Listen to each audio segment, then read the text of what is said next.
Okay, so good day everyone. This time we focus on implementing information security. So implementing information security within an organization is a comprehensive process, no?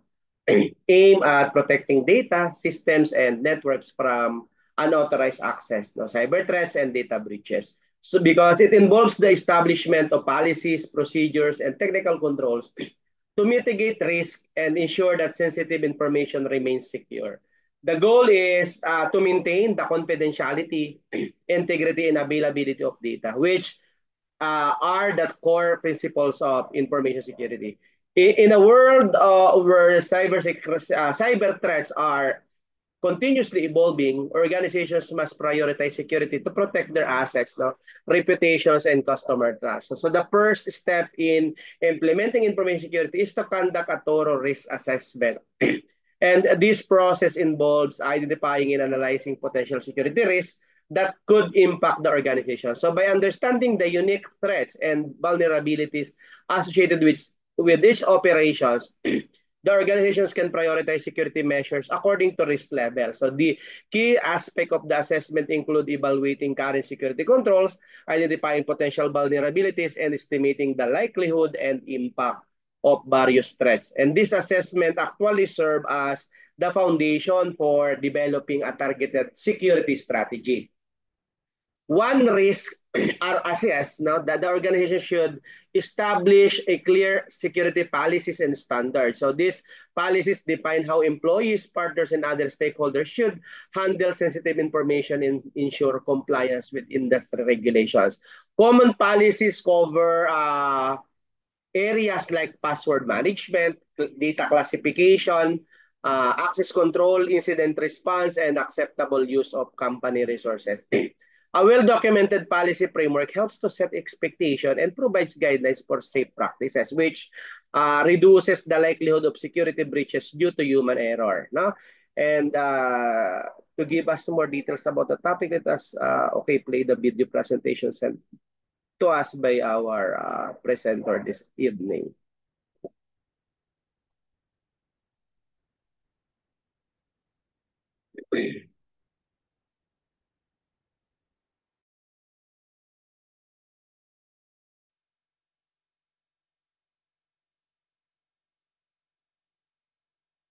Good day, classmates. Today, I will be discussing the topic about implementing information security. So, what is information security?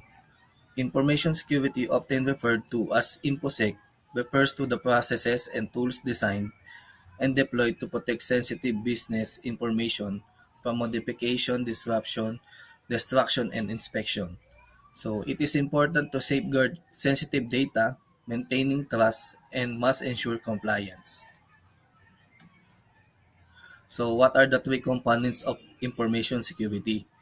Confidentiality measures are designed to prevent unauthorized disclosure of information.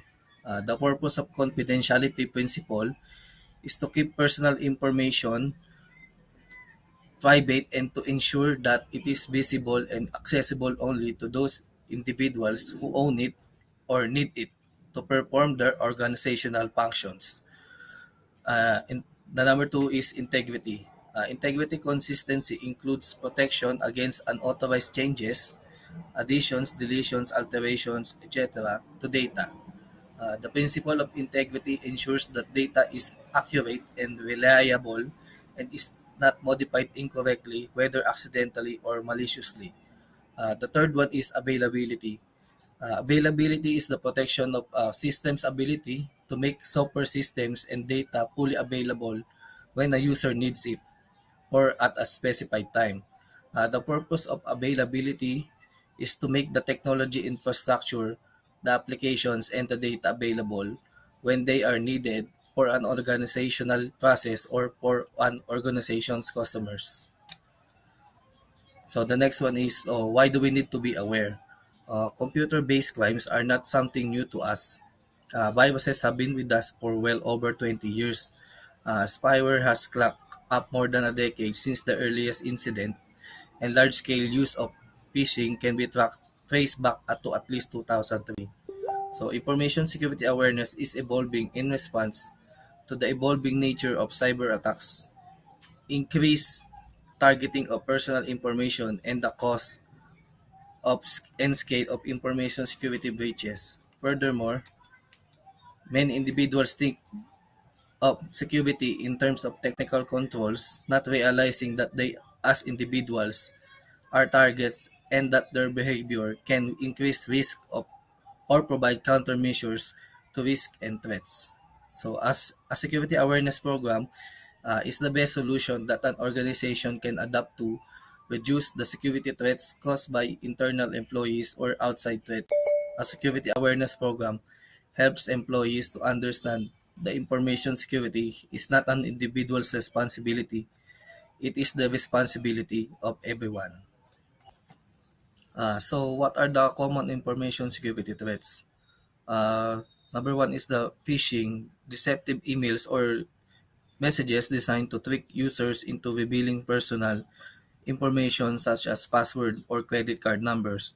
Another one is malware or malicious software including viruses, worms, ransomware, and spyware that can damage systems, steal data, or gain unauthorized access. Uh, Another one is denial of service or DOS attacks, overloading a system network with traffic to make it unavailable to users. Ransomware, a type of malware that encrypts a victim's data and demands payment for that decryption key. So another one is MITM attacks, intercepting communication between two parties without their knowledge. The other one is insider threats, or employees or contractors who intentionally or unintentionally compromise security, often by misusing access privileges. So another one is data breaches, unauthorized access to sensitive data, often resulting in data theft or exposure. Social engineering, manipulating individuals into divulging confidential information through psychological tricks rather than technical hacking. Credential stuffing, using stolen username and password pairs to gain unauthorized access to multiple accounts. IoT vulnerabilities, insecure Internet of Things devices can be exploited to gain access to networks or data. So what can we do to prevent this kind of security threats? So there are security tips every organization should implement. Number one is top awareness of information or cybersecurity. In today's digitally connected world, security awareness training is a must. Conducting security awareness training every quarter educates employees about common scams, how to avoid being hacked, and remind them of the importance of staying safe online. It is important that training materials are up to date with the ongoing evolution of technology and hacking techniques. Number two is create simple security policies. All organizations should have cybersecurity policies and ensure they are distributed to employees. These policies will vary from business to business and can include rules and instructions about usage or social media, bringing your own device or BYOD, and authentication for all employees to follow. Number three is control access to devices. Every access point is a point of entry and poses an individual risk. By limiting access to each employee, depending on the roles and responsibilities, this risk can significantly reduce. Having a clear policy about system rights and privileges ensures that employees only have access to what they require and minimize risk of threats. Number four is make use of multiple layers of protection. Implementing a password policy ensures all employees make use of strong passwords that are regularly changed, making our employees more protected from hackers and malicious software. Additionally, applications such as antivirus and VPN will ensure the networks and endpoint are safe from attacks. Number five is all software must be up to date. Outdated devices are often the source of weak protection and easy prey for hackers. They are often patches, updates, or version and the employees must be aware not to ignore those updates. The company should have clear guidelines about software updates and make sure everyone follows them by sending regular communications.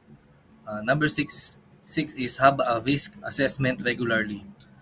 Conducting regular risk assessments is healthy and allows organizations to identify points of vulnerability.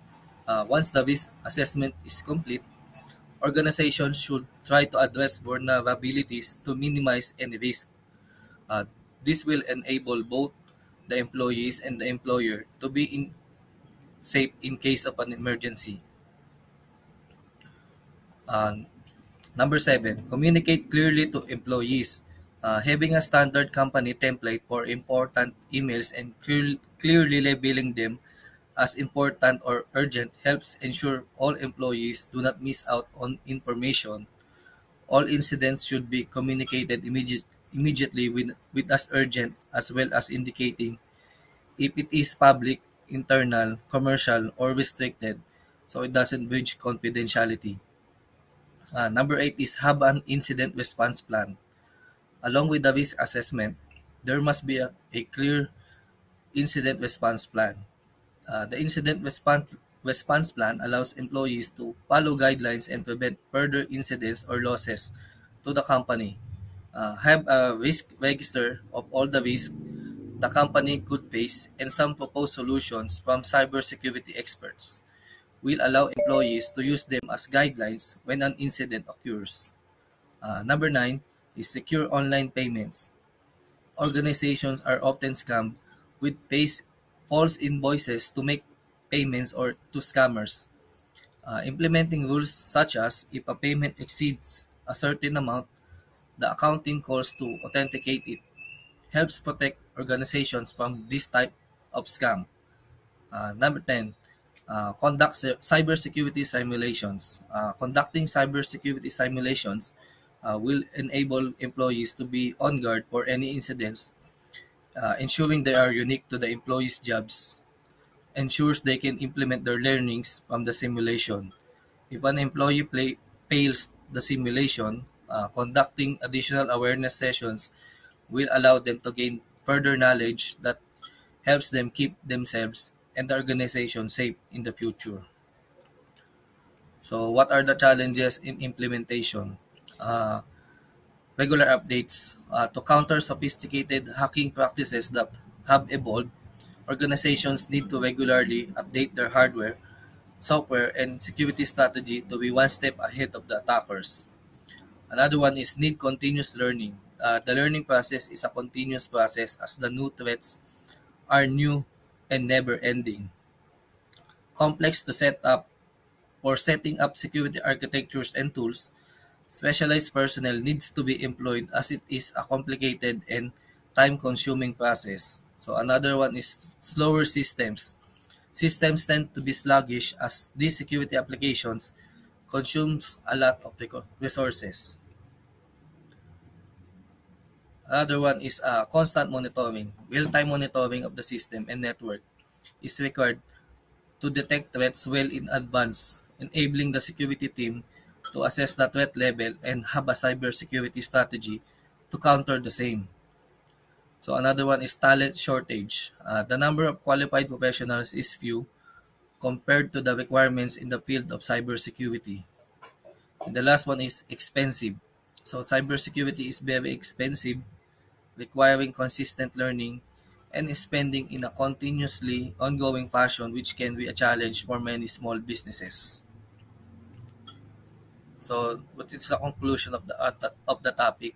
So, information security is important for businesses as its fundamental purpose is protecting the most sensitive data that they house. So, it is crucial for modern businesses to understand the role of information security, its components, and what standards should be in place to position themselves for effective data security.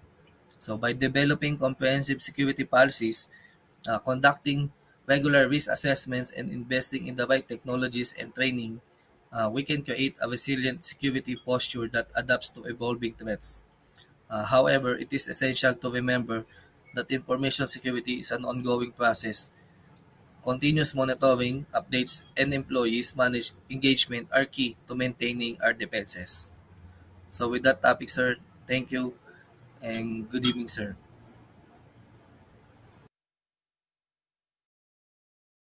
You so much, no? Again, another critical element of information security implementation is the deployment of technical controls, no? These controls include firewalls, no, intrusion detection systems, encryption, and multi-factor authentication. Such controls actually serve as the primary defense, no, mechanisms that protect data and network infrastructure from cyber threats. So depending on the organization's size and risk profile, no, additional tools like endpoint protection, secure email gateways, and virtual private networks may be implemented to safeguard remote connections and protect against malware phishing attacks. So employee training and awareness are integral to an effective information security program. So since human error is one of the leading causes of security breaches, no, employees must be educated on recognizing and responding, no, to security threats. No, regular training sessions, phishing simulations, and awareness campaigns can foster a culture of security mindfulness. No, ensuring that staff understand the importance of their role, no, in protecting the organization's information reduces the risk of accidental data exposure and increases resilience, no, against social engineering attacks.